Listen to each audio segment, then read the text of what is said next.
Hello and welcome back to the Manifesting Millions podcast. I am your host, Amy Van Meel. I'm delighted to be here with you today. We are continuing on in our 10-part series today, pulling questions from the book called The Right Questions by author Debbie Ford. I don't think I've ever yet said her name. If you want to find out more about this series and what spawned it, then I would recommend checking out episode 89, either after you listen to this episode or before you listen to this episode. It actually makes no difference in the content of this episode, so it's totally up to you. My goal is to make today's super succinct and short. And I'm going to do something that I haven't done in any of the other episodes yet. So I talk about this in episode 89, where I haven't actually read the book. I just found the questions very fascinating. But this one, I think I wanted to read a little bit from the book because there's some real juiciness in it. So today's question that we're digging into is this an act of faith or is it an act of fear? So I'm going to read a little bit from the book here. Every important choice we make is being guided by one of two places. Either it is an act of faith or it is an act of fear.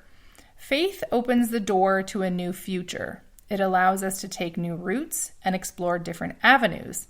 When we are grounded in faith, we have the courage to travel to destinations we've never visited. This extremely potent question supports us in making choices from our highest selves, from the part of us that is deeply connected to all that is and all that will be.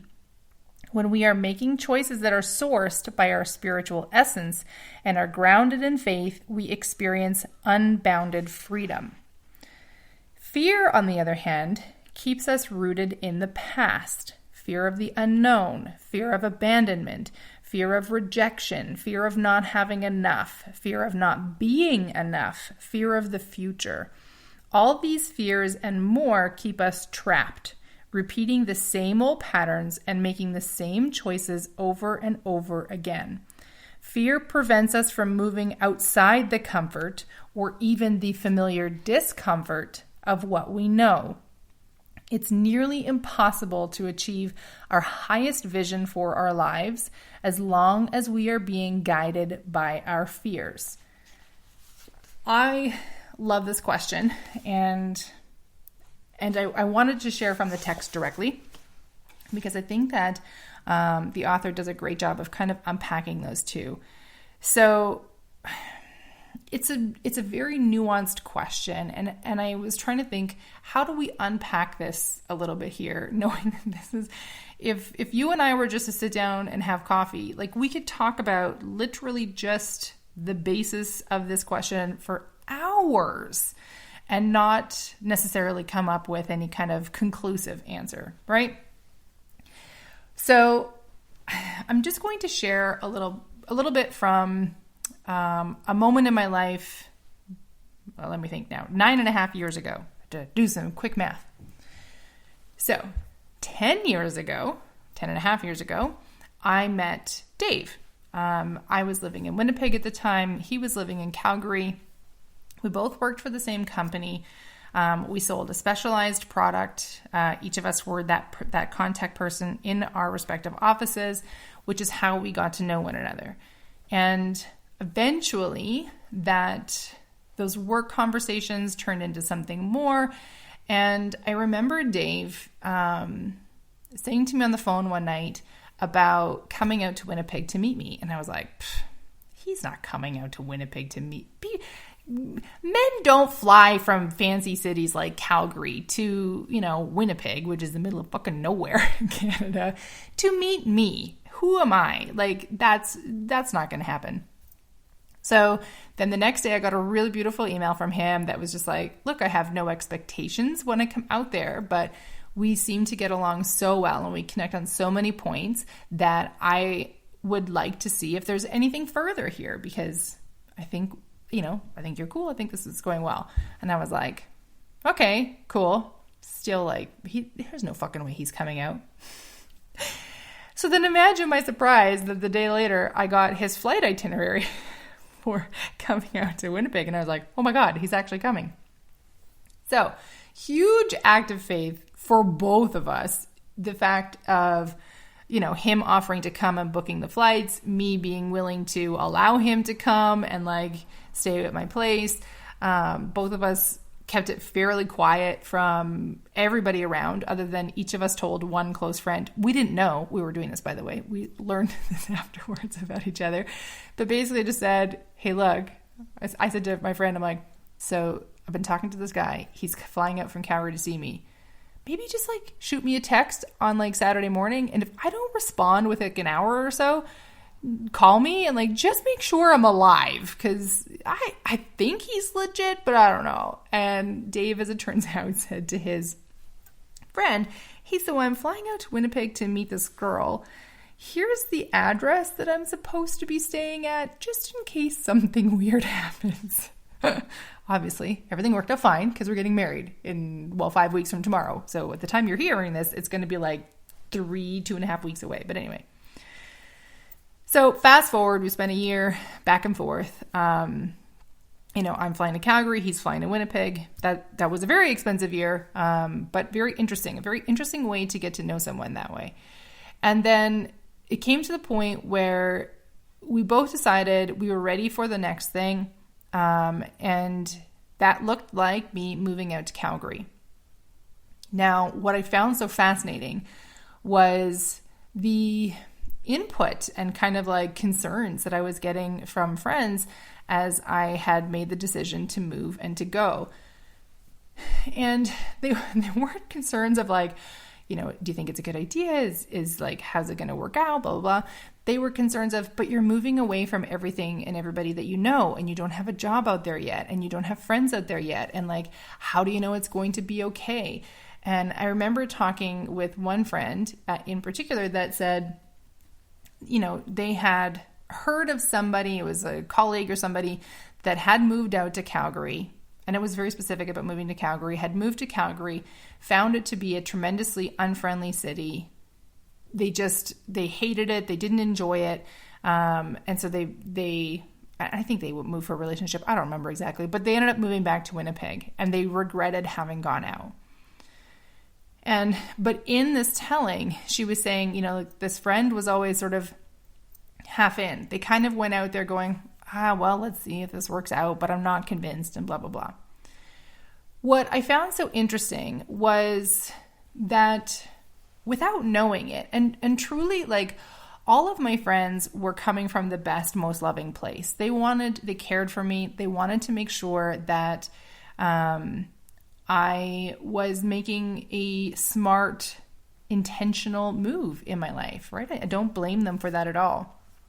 But what I was seeing in the foundation of a lot of what I was hearing from them was this advocating for staying small.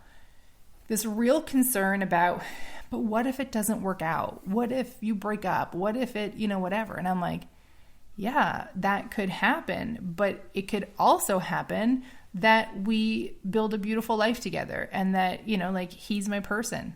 That could happen. Here we are 10.5 years later. I would say we've been successful at it. What was interesting to me was this idea of this strong advocation for staying small. I'm going to give one more story to kind of color that in.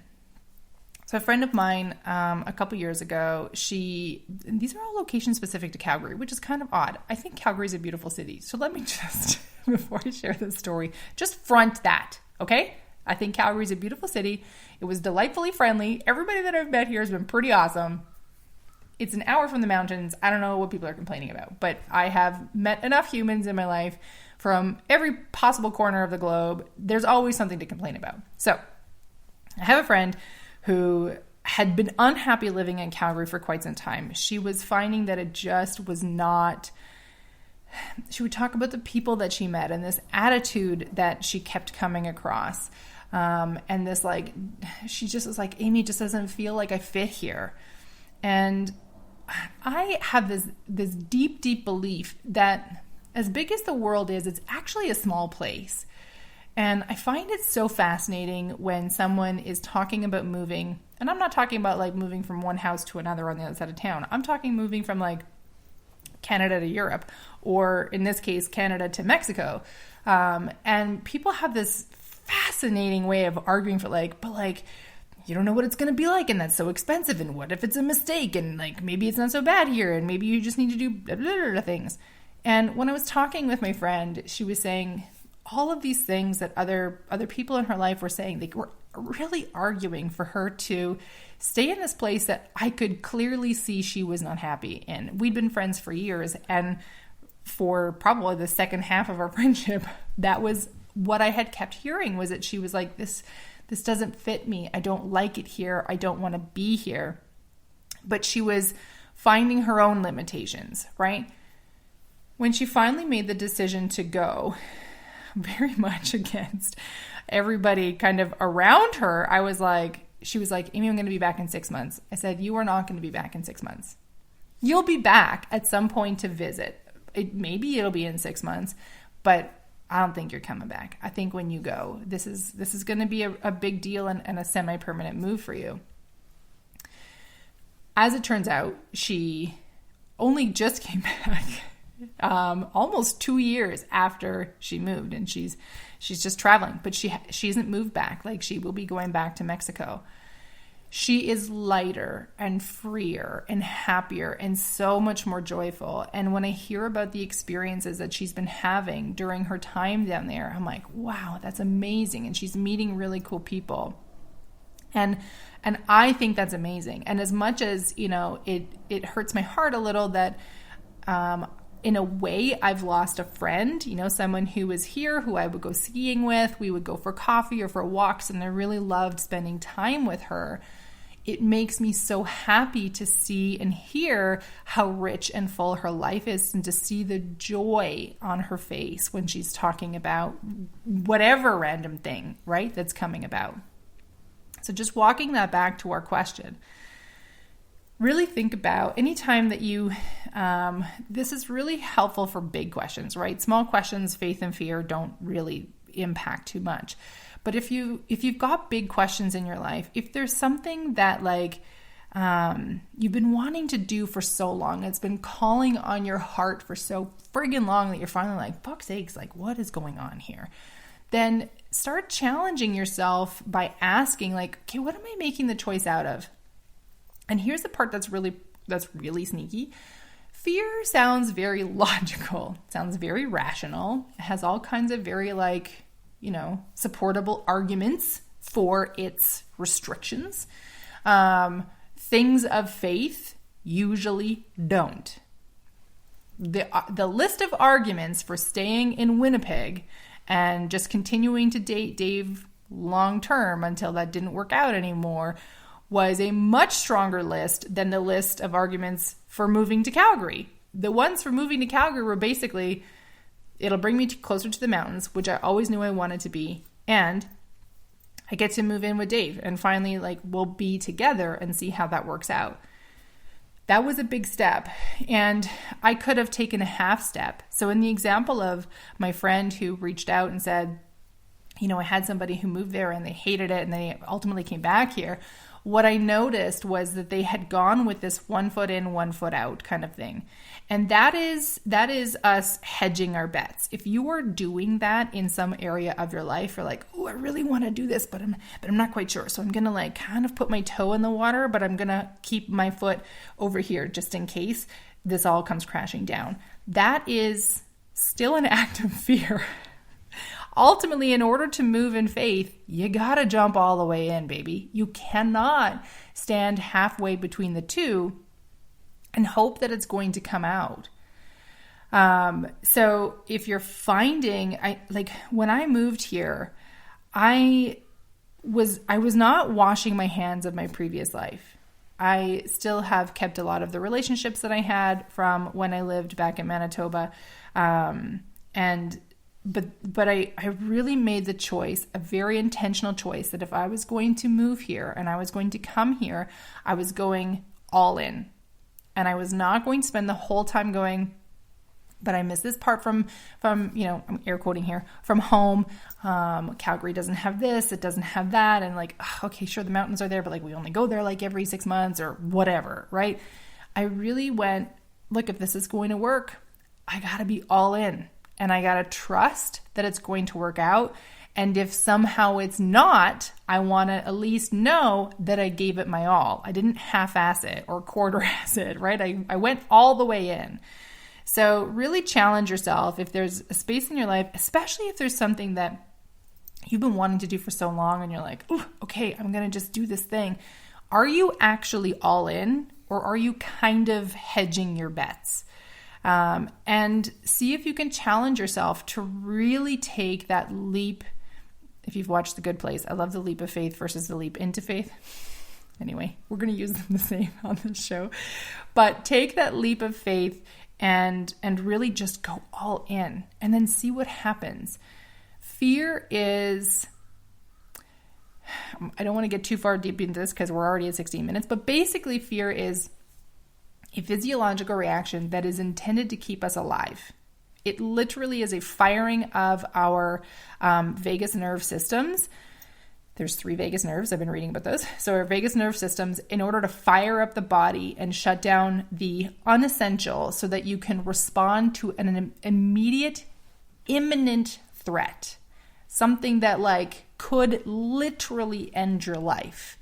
Moving to Calgary, highly unlikely to end my life. You know, one could argue for violent crime rates or whatever, who knows? But like the chances of that happening, very unlikely. If there's a hungry lion standing 10 feet away from me, the chances go up dramatically that like I could die. So in that case, fear is doing exactly what it needs to, moves all the parts of my body in a way that it needs to so I can respond, get the fuck out of there and survive. That is fear's job. That's it. That's all that it's there to do. It's there to keep us alive. So when we're choosing it in these situations where we are not in imminent danger, if it all goes to shit, then who cares? What's the worst that could happen, right? We're really selling ourselves short. So with that, I'm going to make a small move here. I just want to loop back one more time to talk about the Manifesting a Million Moments of Joy Masterclass. As I have mentioned in many episodes, this maybe is the first one that you're hearing, so I'm going to just keep talking about this. If you are ready to create a deep and fulfilling sense of joy and happiness in your life, if you're tired of just feeling stuck and down and kind of feeling like you're constantly being beaten by the waves, you want to build more resiliency and just honestly have more fucking fun in your life, then I recommend that you jump in. I almost said join, jump at the same time. You jumped in to the Manifesting a Million Moments of Joy Masterclass. If you go to amyvanmeel.com/joy, you'll find the page to be able to sign up. As soon as you sign up, you'll get instant access to the most recent recording of the class, a workbook, and a meditation that are all there to support your growth and integration. I make the course as simple as possible because I don't want a phenomenal amount of friction to get in between you and creating a life of more joy. So if that sounds like something that you're looking for, that sustainable, deep, fulfilling, joyful, happy life, then please go to amyvanmeel.com/joy and sign up today. I will have the link in the show notes, of course. And if you have anything else to share, hit me up on the Instagram. Find me at amyvanmeel. I also have it linked in the show notes because my name is not the easiest to spell for some folks. And I look forward to seeing you on the next episode. Bye.